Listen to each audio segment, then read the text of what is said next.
প্রাকৃতিক দুর্যোগে বিধ্বস্ত বিশ্বের বিভিন্ন দেশ, কখনো দাবানল, কখনো আবার বন্যা, ঘূর্ণিঝড় বা টর্নেডো থাবা। প্রতিদিনই প্রাণ হারাচ্ছেন অনেকে।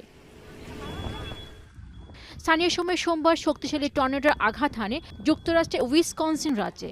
এতে লণ্ডভণ্ড হয়েছে ওই রাজ্যের পূর্বাঞ্চলের বেশ কিছু এলাকা।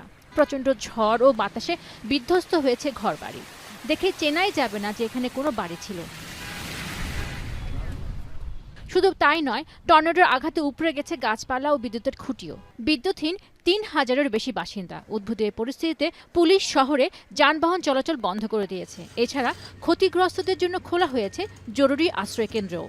মূলত অ্যাপেলটন এবং মেনাসা সহ বিভিন্ন শহরে ক্ষয়ক্ষতির খবর পাওয়া গেছে। এ বিষয়ে পুলিশ প্রধান ম্যাট অ্যালব্রেক্ট বলেছেন, টর্নেডোয় বেশ কিছু বাড়ি ও ব্যবসা প্রতিষ্ঠান মারাত্মকভাবে ক্ষতিগ্রস্ত হয়েছে।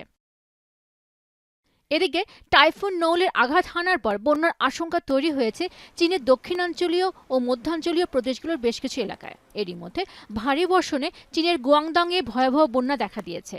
আবহাওয়াবিদরা সতর্ক করেছেন, দুর্বল হয়ে পড়া এই ঝড়টি স্বাভাবিকের চেয়ে বেশি সময় ধরে দেশের অভ্যন্তরে থাকতে পারে।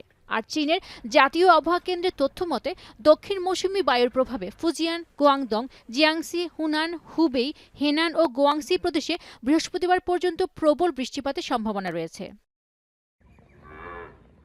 টানা বৃষ্টি ও বন্যার পর এবার ধীরে ধীরে অবস্থার উন্নতি হয়েছে ভারতের গুজরাট, আসাম সহ বেশ কয়েকটি রাজ্যে। তবে অব্যাহত এই বন্যায় ক্ষতিগ্রস্ত হয়েছে লাখ লাখ মানুষ। এরই মধ্যে হিমাচল প্রদেশে অবিরাম বৃষ্টির তাণ্ডবে ভূমিধসের খবর পাওয়া গেছে। এছাড়া মঙ্গলবার ভারতের আবহাওয়া অধিদপ্তর জানিয়েছে, আগামী ২৪ ঘন্টার মধ্যে রাজ্যের ১২টি জেলার মধ্যে ৭টিতেই মাঝারি বন্যার আশঙ্কা রয়েছে। পেনুকা সুলতানা, এখন বিশ্ব।